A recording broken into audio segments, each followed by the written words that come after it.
Broadcasting live on the UnitedWest.org AM radio network and simulcasting on DirecTV, iHeartRadio, Roku, and the World Wide Web, this is Enemies of the State with Tom Trento.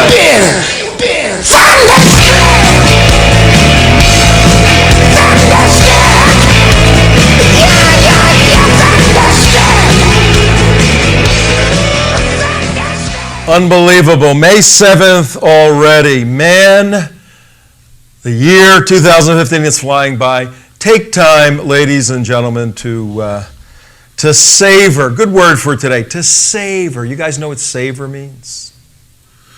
Savor, to relish. Relish, enjoy. Savor and relish. Yeah, relish. I put your relish on your hot dog. You spice it up a little. Savor, favor. Enjoy every moment of every single day. Before you know it, you're going to be 40 years old, Damon, right? You know, you're going to be there and you're going to go, what the heck happened to 40 years of my life? What the heck are you talking about? Then you got another 40 years to go. Oh, that's right. You're 25. I forgot. To the ladies. Anyway, but that's good. How's your dating life going? What are you talking about, man? Oh, yeah, you're cool. No dating life? Nothing I could talk about, man. Ladies, especially you ladies that want to move to Israel, we got a gentleman who may want to Skype with you. Oh, no, wait. He may be Skyped up. I don't know. But we got an interesting show anyway. Hello, Australia. Yeah, we got an interesting show anyway here. Really interesting show. Second part of our show, we have our very good friend Clare Lopez, who did a stint, a couple of years, about 20 of them, serving as an intelligence officer with the Central Intelligence Agency. She is connecting the dots, you're not going to believe this, connecting the dots in the Garland shooting to the Phoenix Mosque. And remember, maybe we can show a picture of this. Remember the flying Imams?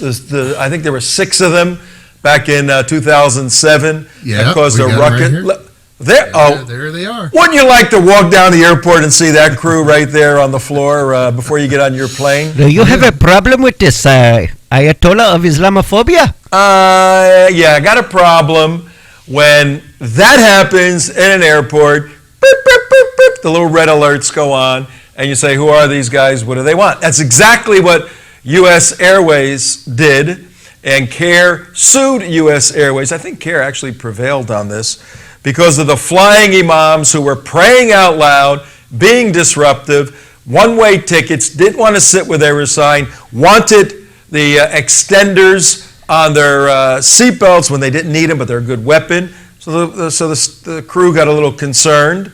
And in any event, we're not here to talk about the flying Imams, except one of them. One of the flying Imams is the Imam for Elton Simpson, dead Elton Simpson. What? Say that again? One of the flying Imams who caused a ruckus on purpose we'll get into that a little bit later, is Elton, better known as Ibrahim Simpson, the African-American convert to Islam, shooter, Garland, Texas. We were in the building he was trying to shoot at. Dead now, in hell, not in heaven. That's a bunch of nonsense with Islam. So one of these guys here. Those are the flying Imams. One of those fellas with their butt up in the air is the Imam of the Islamic Cultural Center of Phoenix, the Imam of Elton and Nadir Sufi. Clare Lopez will be here in the second part of our show to link all of, and this is what the CIA does. They link all of these things together. She's retired now at Center for Security Policy, but we will get that information from Clare. First part of our show is breaking news, ladies and gents. Breaking news. We just were informed that the United West's entry, our submission to the Muhammad art exhibit that took place on May 3rd, 2015 in Garland, Texas. We were there. We were live streaming the event, but many of you were not aware of the fact that we had a submission. And here's how it came about, but we were just selected as special recognition for our submission of art on Muhammad. And we're very proud of this, and we're going to show it to you in a second. Yep. We want to tell you about it. When the contest was coming together, Mark is the more artistic of our crew here.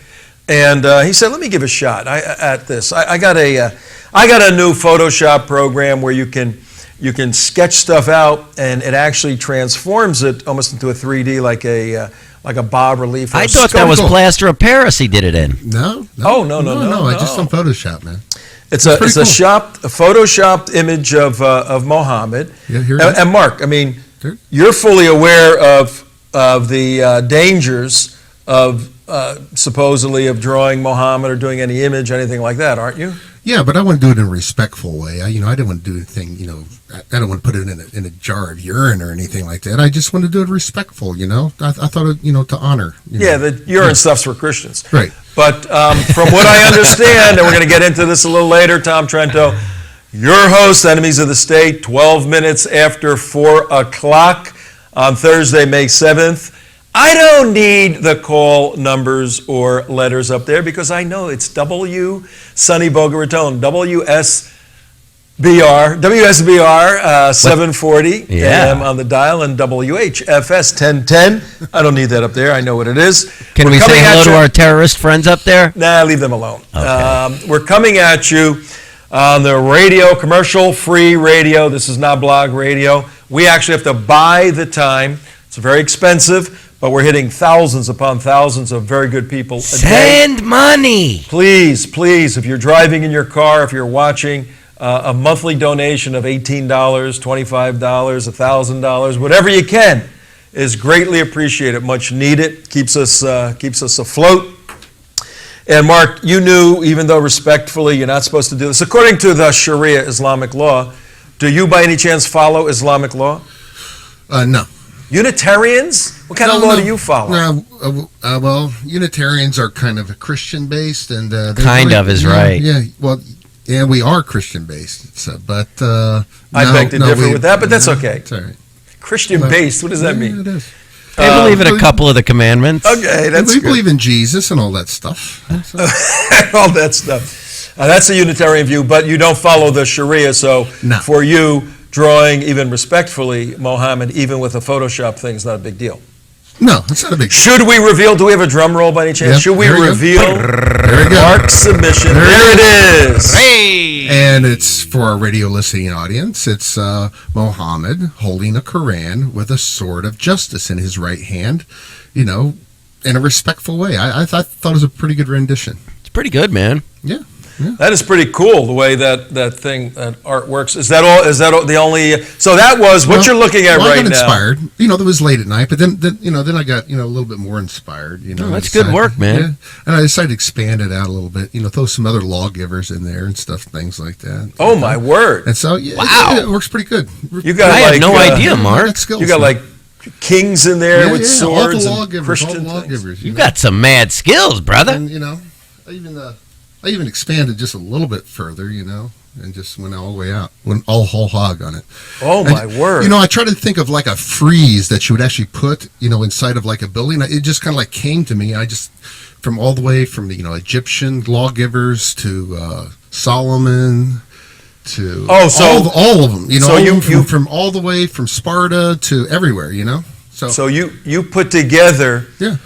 Looks like 1, 2, 3, 12 lawgivers, and you 18, recognize 18, Muhammad as 18. a lawgiver. Yeah. And you put this Photoshop thing together. Yeah. Now, did you submit all of this to the Draw Muhammad art exhibit? It didn't come to me till recently, and then I submitted it after the fact, and they said, "Well, if you'd have submitted it beforehand, you might have won an award." So you submitted it after the event was over. Yeah, well, I felt inspired. I wasn't inspired before, so anyway. It's for next year's contest. And I see, and the special recognition, you really didn't get any special recognition. Well, yeah, you're giving it to me. But I know who gave special recognition to the Muhammad drawing right there. Why don't we put it back up? Actually, the Muhammad sculpture. Yeah. Let's put the single piece up. Oh, the single piece back up? Yeah, there's the large one. Hold on. Let's go then back we to go the down to the single piece. Now, for our listening and viewing audience, here we go.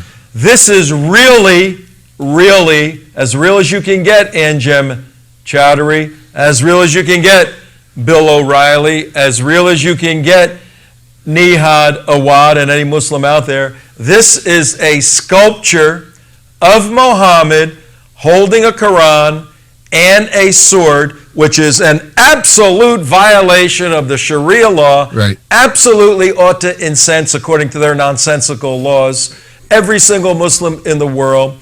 Well, I didn't mean it that way, Tom. Well, you didn't mean it that way, but you're not really, and I'm going to reveal this, you're not really the artist behind this. No, I'm not. What? He's not, he's lying. I'm lying. That's what I get for napping before the show. See what happens? I thought he really did this. No. No. The Get out. artist is a person by the name of Adolf Alexander Weinman. Adolf Alexander Weinman.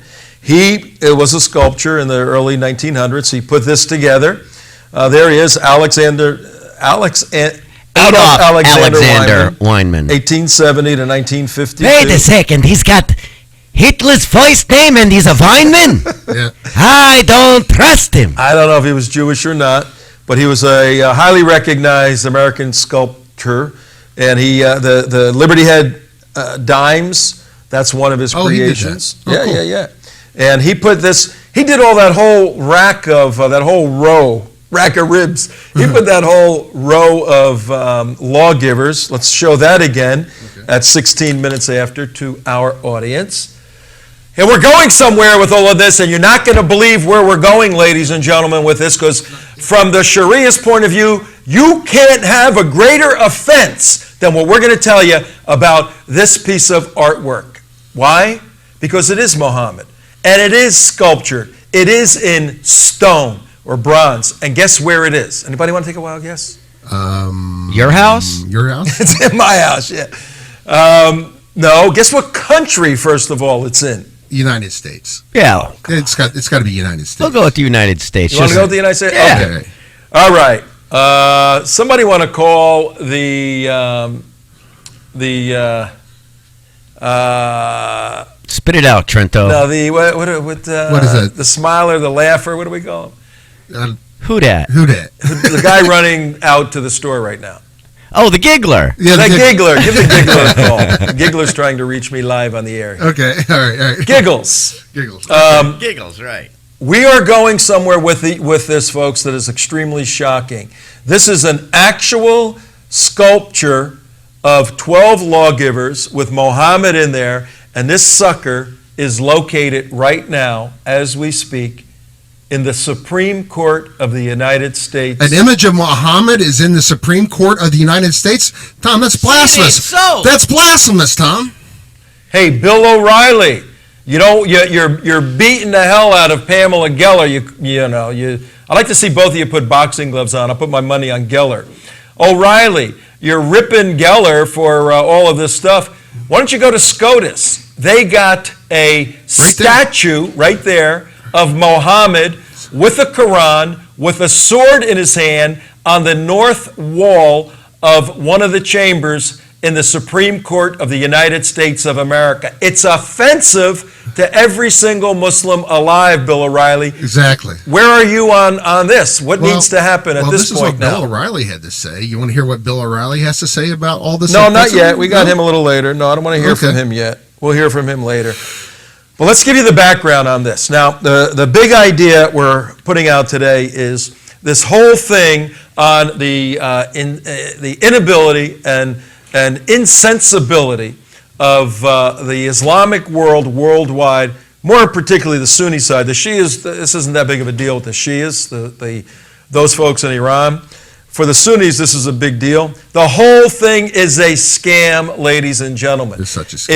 It is fabricated on very weak doctrine. It has become more a cultural issue and more a political issue for controlling people, in particular controlling people in new areas where the Sharia hasn't been placed yet. And the trick is very simple. Present this offensive concern as a religious sensibility, and then get people to kowtow or concede to you based upon religious consideration, when in fact it's a political doctrine, an Islamic doctrine that's trying to be implemented and enforced. Perfect example of how to fight this. Perfect example. Notwithstanding the event this past Sunday in Garland, that's a perfect example also. But a historic example is the Supreme Court of the United States of America. Because just about 20 years ago, a group by the name of what? CAIR. Council on American Islamic Relations, with a much younger director by the name of Nihad Awad. were so pissed that Muhammad was on a wall in the Supreme Court of the United States that they began a protest to get the guy's face, surgery on his face, surgery with what? Sandblaster. Sandblaster. Tell me these people aren't nuts.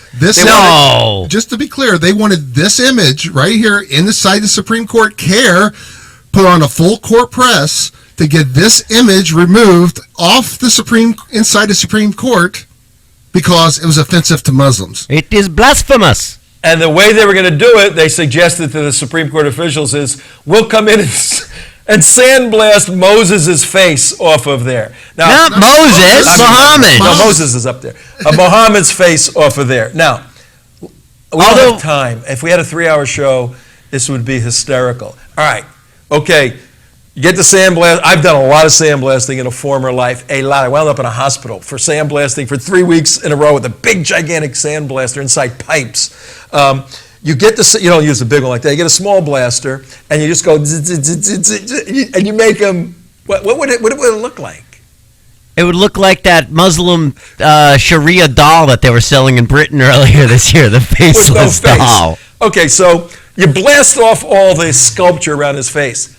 What about the rest of him? Okay, he's not Muhammad anymore. Magically, nobody goes, oh, that was Muhammad. No, he isn't. Is that how stupid Muslims are? You take his face off of there and you go, that's not really him anymore with a Quran and a sword? I guess you'd have to see if his junk was wrapped in foil. I mean, really, but here's the lesson, the theological and political lesson. When you buy into fundamental beliefs that are absurd at their face, and then people try to develop policy based upon an absurd foundation, the policy is absurd and collapses in on itself. Here's what CAIR did. They issued a formal complaint to the Chief Justice, who was Rehnquist at the time, Chief Justice Rehnquist, and they said to him this. And my little thing just went crazy here. They said to him this. They said, as 1997, they said, our objections are, number one, Islam discourages its followers from portraying any prophet. Any prophet. Any prophet. I thought it was Muhammad only. No. It's any prophet. Any of the Abrahamic faiths. All right, we'll get into that. Right. This is to Chief Justice William Rehnquist. We all remember him. Islam discourages its followers from portraying any prophet in artistic representations, lest the seed of idol worship be planted. Any representations artistically, none whatsoever, good, bad. Right. Mark, your make-believe motivation was sort of to honor Muhammad. Right. No way, dude. Well, artistic representations. Here's what Ibrahim Hooper actually said. Number two, now let me finish the three things. Number two complaint, depicting Muhammad carrying a sword, quote, reinforced long-held stereotypes of Muslims as intolerant conquerors. Oh, they do have this little thing about chopping people's heads off, don't they? Number three, complaint by Nihad Awad in CAIR 1997 to the Supreme Court to get rid of that picture you're looking at right now. Building documents and tourist pamphlets referred to Muhammad as the founder of Islam, when he is, more accurately, the last in a line of prophets that includes Abraham, Moses, and Jesus. Oh, they defined one with three. They include Abraham, Moses, and Jesus. In number one, they say no prophet, so I would assume by extension, no Abraham, no Moses, and no Jesus. Correct. Okay. All right, what is... That's what Andrew says. What does Ibrahim Hooper say about that? Ibrahim Hooper said as a spokesperson, and this is how the New York Times, direct quote, he goes, it was a respectful presentation, and nobody doubts that. This is Ibrahim Hooper, CAIR. Oh, they granted that it was done respectfully. Even though it had a stereotypical image of the Quran in one hand and a sword in the other, said Mr. Hooper, recalling the episode, we just felt duty-bound to raise it, to bring objection to it. Hey, what's that thing on the Saudi flag, Tom? An AK-47? No. Oh, that's Hamas. Okay. Yeah. That happens to be a sword. Yeah. Yeah. Now, watch what happens, ladies and gentlemen. At 4:25 afternoon, in the afternoon on the East Coast, Tom Trento, your host, WSBR Radio, WHFS in Tampa Bay. Go to theunitedwest.org. Go to teapartycommunity.com. You're going to want to watch this Bare show. Naked Islam, jihadwatch.org, all that good Breitbart. stuff. Front Page Mag, Sultan Kanish. You're going to want to watch this show because we're showing you one of the greatest offenses in the known world. You talk about sticking a thumb in the eye of Islam. Pamela Geller's goofy cartoon thing, draw a cartoon or show art, is nothing compared to the Supreme Court of the United States having a sculpture of Muhammad in This the is middle intolerable. Of the building. I mean, what an insult this is. How dare the Supreme Court antagonize Muslims so much? This is really amazing because we understand Islamic doctrine, reliance extremely well. The Sharia is the supreme law of the world, and to have Moses subservient Moses, what did you say? Not just Muhammad. Well, Moses is up there was too. the real. Moses is up there too. Moses was the real lawgiver. Muhammad, there's a question whether or not he really even existed historically. Well, he's got some crazy laws, that's for damn sure. But to have crazy laws. To have Muhammad in there where the law of the United States surrounds him, every Muslim should be outside that building tomorrow. Every day. Picketing that building until Moses is sandblasted into eternity. Moses. They could have handled that on National Muslim Advocacy Well, Day. you bring up Moses, Tom. It's actually double He's insult. there. He's Yeah. there too. Yeah, you know, they didn't. double insult. Hey, they didn't do anything for Palestinian Advocacy Day. They could have taken care of this on Tuesday. How dare they put pictures of prophets on the wall of the Supreme Court, ones that are revered by Muslims, which everybody knows you're not allowed to do that. Listen to what Rehnquist said to CAIR back in 1997. Chief Justice Rehnquist dismissed CAIR's objections. And that, ladies and gentlemen, how this whole cartoon controversy needs to be considered. It needs to be dismissed out of hand. These people are nuts if they're going to try to kill you over a cartoon. Conceptually, intellectually, it needs to be dismissed. We ought not. We shouldn't give their vitriolic, hateful, antagonistic, death desires for others a second thought intellectually. We ought to say, you people are nuts with all of this stuff. We should just do that. Now, but we know they're going to try to kill people. So, as Robert Spencer said in Sunday, he said, we're here to show cartoons. If they want to try to kill people, then the police are going to kill them. And that's exactly what happened Sunday. Right. And if that's the game they want to play, it's going to be a very, very difficult game. That's a fun game. But what Rehnquist did and said, he said, saying to CAIR, hey CAIR, saying that the depiction was intended only to recognize him, Muhammad, as an important figure in the history of law. It is not intended as a form of idol worship. So Rehnquist said, you guys got this totally wrong. There's intent behind U.S. law. Our intent was to show, okay, he gave law, maybe crazy laws. Many of those lawgivers give crazy law. But he was a recognized historical lawgiver by the Supreme Court, not a form of idol worship. He also reminded CAIR that words are used throughout the court's architecture as a symbol of justice, and nearly a dozen swords appear in the courtroom friezes alone. Rehnquist did make one concession. Now, so far, Rehnquist is doing great, standing up to CAIR, Sharia, Islamic jihad, cultural jihad. But then Rehnquist goes off the rails. Rehnquist made one concession. He promised the description of the sculpture would be changed to identify Muhammad as a prophet of Islam, not the founder of Islam. No big deal. If they want to present it that way, that's okay.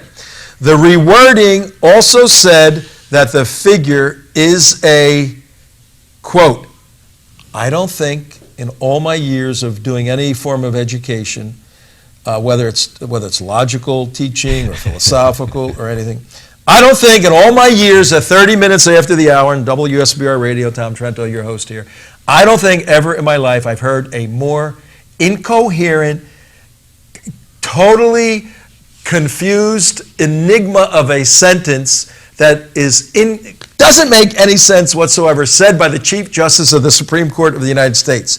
He said, and I'm sure this was a deal cut in the back room, he said that this is the sculpture is a well-intentioned attempt by the sculptor to honor Muhammad, and the sculpture bears no resemblance to Muhammad. What does Muhammad look like? Nobody knows. This is Muhammad, though not really. It's not really what Muhammad looked like. How That's nuts is that? This is the incoherence of conceding to a doctrine that is built on shaky ground. Well, Bill OReilly doesn't agree with Let's listen to Bill OReilly. Bill OReilly doesn't agree with SCOTUS. So here, Bill OReilly has his own little viewpoint. Let me see. I got Claire here. Hang on for a second. Let's see what she says so we know our time here. Okay. Live show, ladies and gentlemen. Make it all happen right in front of your eyes. Okay, Claire is standing by. Okay. We'll go to her in a couple of minutes. Well, here is Bill OReilly's opinion on the whole matter. The jihad by not being dumb. That is the subject of this evening's Talking Points memo. The Garland, Texas Police Department is keeping secret the name of the hero cop who shot 2 jihadists dead on Sunday. That, of course, for his own protection, as radical Muslims are a dire threat. We all know that. Now there is a controversy over whether the anti-Muslim group who ignited the situation did a foolish or a noble thing. Donald Trump weighed in on the group's leader, Pamela Geller. It looks like she's just taunting everybody. What is she doing with drawing Muhammad? And it looks like she's actually taunting people. You know, I'm one that believes in free speech probably more than she does. But what's the purpose of this?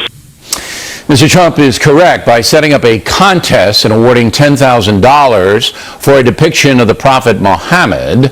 The American Freedom Defense Initiative spurred a violent incident. With his speech pattern. That wasn't smart, even though the group has its supporters.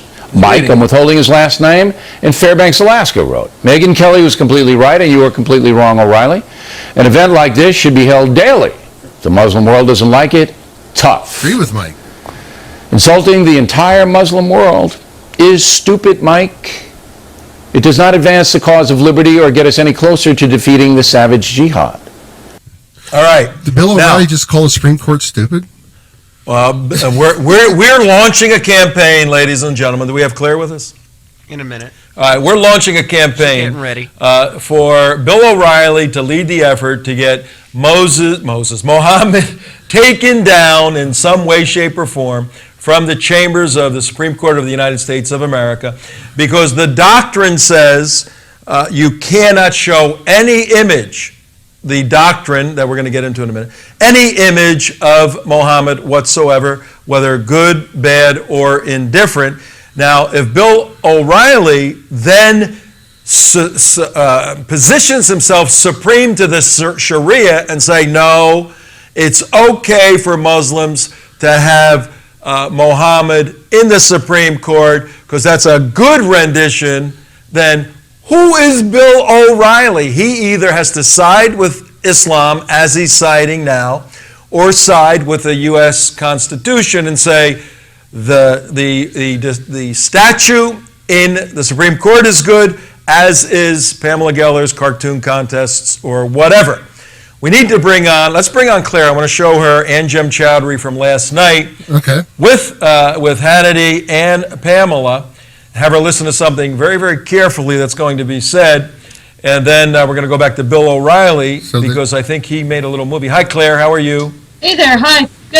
Good. Good. Clare Lopez, everybody, Center for Security Policy, the Vice President of Research and Analysis. And all that good stuff. 35 minutes after the hour. Claire, you want to go to the wall? So far, yeah, let me go over to the wall.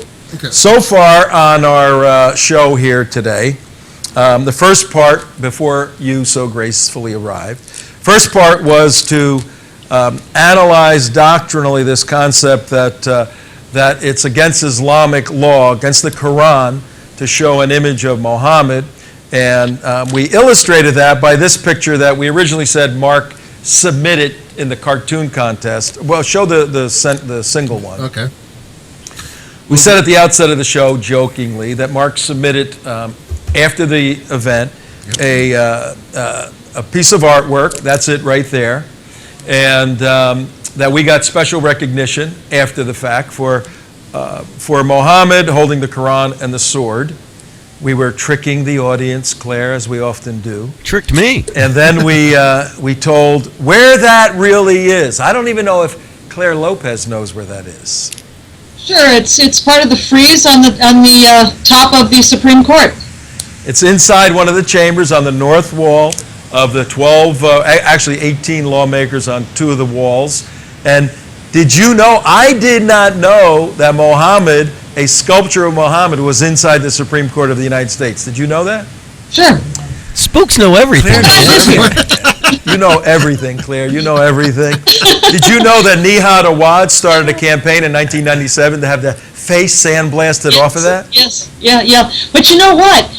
In fact, it's actually not against Islamic law. There's nothing in Sharia about that. The whole tradition comes out of some hadiths, but it's got nothing to do with the law.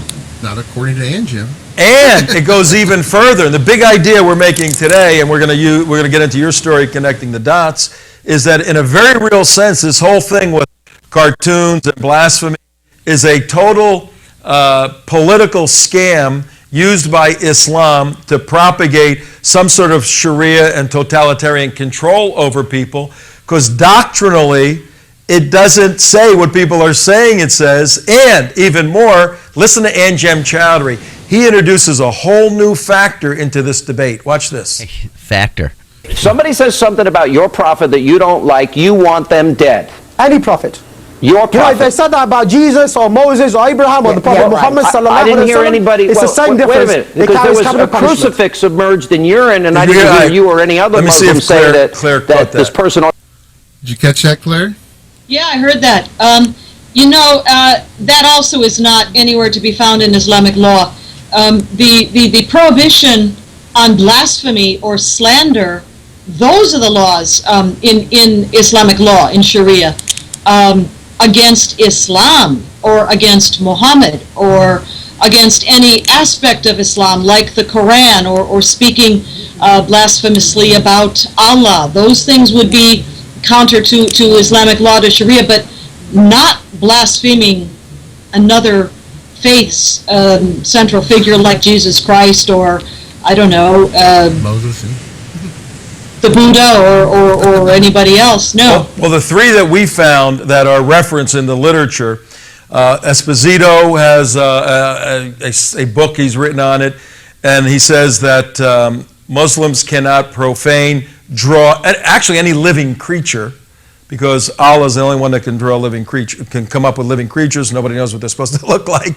This stuff is crazy. But when it comes down to prophets, they name Moses, Jesus, and Muhammad, that no one is ever supposed to draw them or have any likeness of them. Esposito says that. What exactly? Then there's a hadith where this comes out. What Esposito exactly said was, many Muslims today argue that the visual depiction of the prophet and other prophets such as Moses and Jesus, whether positive or negative, should not be allowed. All right. Now, what we want to show the audience, Claire, is that Bill OReilly, the other day in a really condemning fashion critique on Pamela, they do the obligatory, she had the right to do that. But it was the stupidest thing. It's going to ruin relations, all of that nonsense.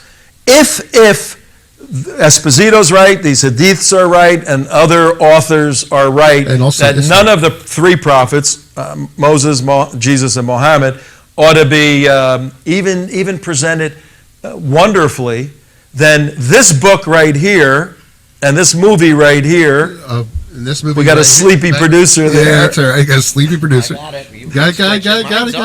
This book right here, where Bill OReilly goes at great lengths to write about killing Jesus, and I saw the movie to depict the horrible death of one of the prophets of Islam, Isa, Jesus. Bill OReilly, if he wants to be consistent and not piss off, offend Muslims worldwide, has to A, apologize tonight on his show to Muslims for producing this movie and this book, and then recall the movie, the book, and give all the money to Islamic charities, maybe like the Holy Land or something like that. Yeah, good point about that consistency. It's not consistent, is it? The depiction of Jesus Christ is, it comes from the Hadith, but it's not Islamic law. But yeah, it's been frowned upon. But there is a difference, by the way, between the way Sunnis think about this and the way Shiites think about this. Yeah. And the Shiites are much more willing to depict, the senior figures of Shiite Islam. For instance, Ali or Hussein in posters, which can be seen all over, Lebanon, Beirut, Shiite cities, for instance. And that's a different way of looking at things than on the Sunni side. So they're much more rational. We should just go ahead and give them a nuclear bomb then. That's what we should do. Let's give them a nuclear bomb. All solved. Okay, now what are we going to do? So there's no Muslim uprising, because of those depiction. Is there, Claire? No, because again, in Shiite Islam, depiction of their Imams, is so long as it's a favorable depiction. They're shown as handsome and brave and warriors and that sort of thing. That's encouraged, and you see posters not just of their their Imams and the leadership Imam figures of Islam, of Shiite Islam, but also of course all of the martyrs, as they call them, shahids, the suicide bombers, as we would say. Posters up all over cities, again, like Beirut and places where Hezbollah dominates in Lebanon. Yeah, now, of course, the Sunnis, who are the ones that go nutso when a drawing occurs, I'm sure they don't like the Shia drawing their own prophets. That's why they hate them anyway. They have more reason to hate them. But the big idea for today, one of the big ideas, folks, at 42 minutes after the hour, Tom Trento, your host, Enemies of the State, WSBR Radio. We got Clare Lopez with us. One of the big ideas is that the way this cartoon controversy ought to be handled is exactly the way Judge William Rehnquist handled it in 1997 with CAIR. He told them, get lost. Muhammad is staying up there. Forget about it. And then CAIR went with their tail between their legs and they said, this issue's behind us now. And that's exactly how the U.S. and American patriots should handle this cartoon controversy. Get lost. We do what we want to do here in the United States. It's that simple. Actually, Tom, I would like to, this is one of the few times I can agree with CAIR, and if they would like that removed from the Supreme Court, next time we're up there, I'd be more than happy to help them remove it. Oh, you mean it? No charge. Mohammed, No charge. What is he doing in the Supreme Court? What is Sharia law doing in the Supreme Court? Hey, Nihad, we agree with you. We will work with you. Unity. Remove Muhammad from the Supreme Court. I'll get the chisel. We'll meet you up at Capitol Hill, and we'll chop off all the pieces, whatever you want to do. We'll strike the first blow. You strike the second blow. It'll be unity to United West. Solidarity, the United West, and Nihad Awad and CAIR. Removing Muhammad from the Supreme Court. I think hell just froze over. How about that, Claire? Are we nice guys? Totally. Yes. Absolutely. You wrote a very insightful article connecting the dots that even shocked us here a little bit at some of your findings. And we, unfortunately or fortunately, as the case may be, we're in the middle of that.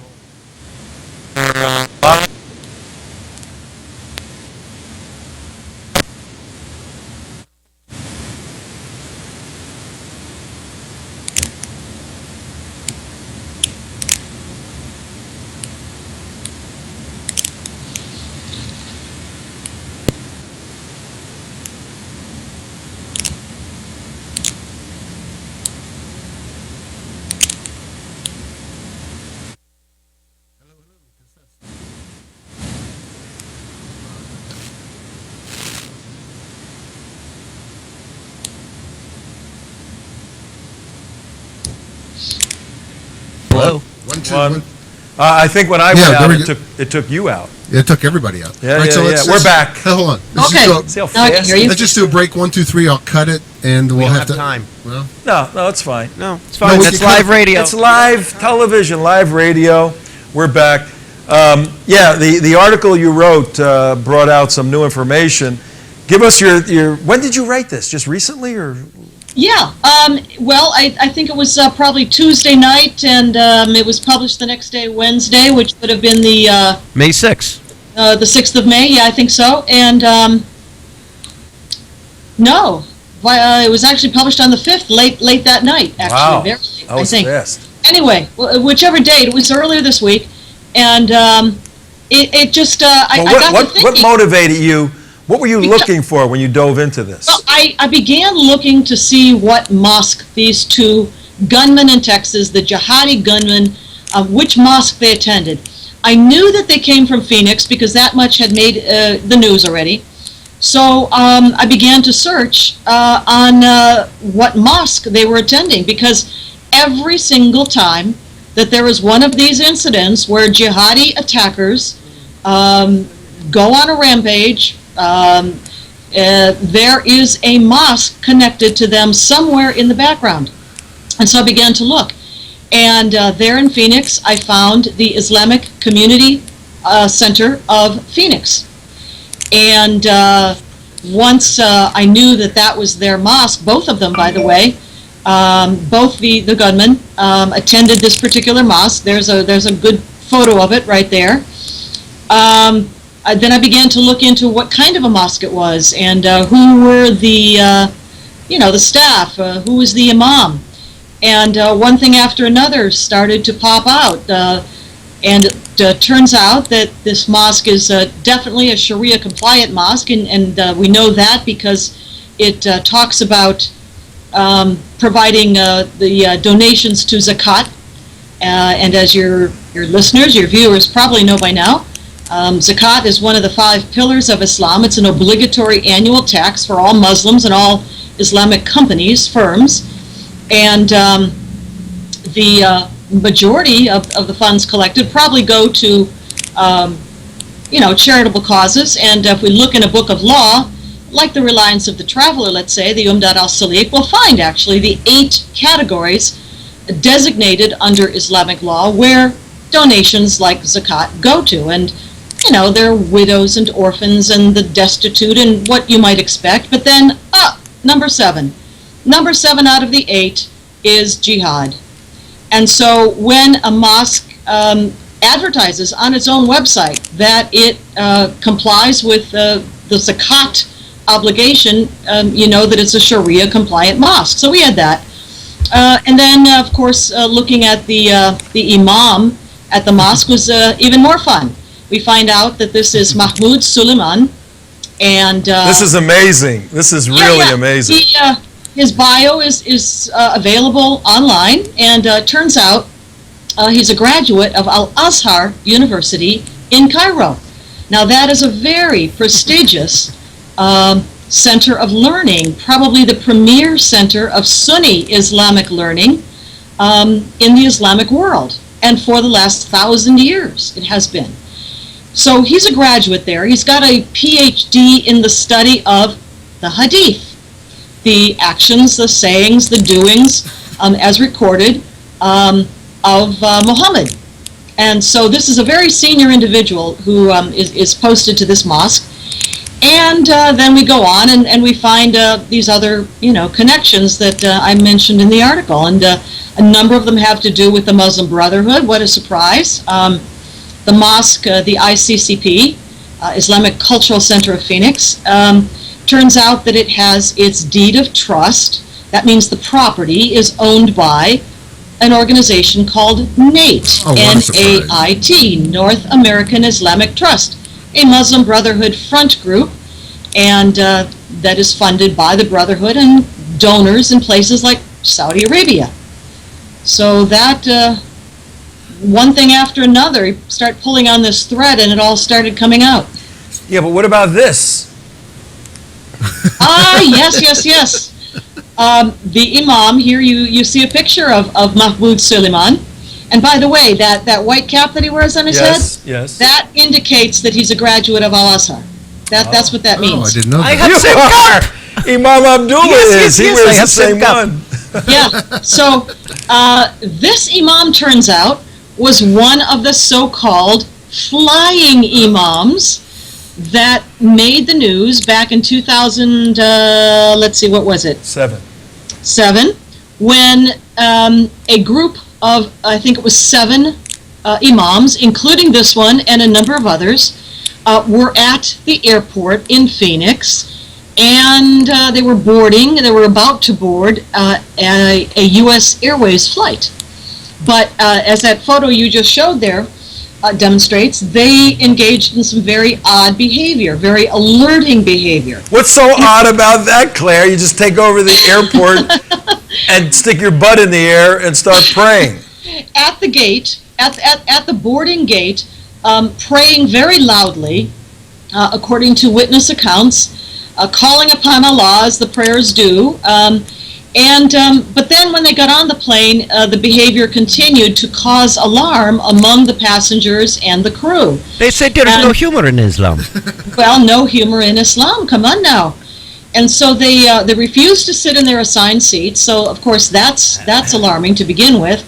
They demanded to have extension straps for their seat belts, although they did not actually need them.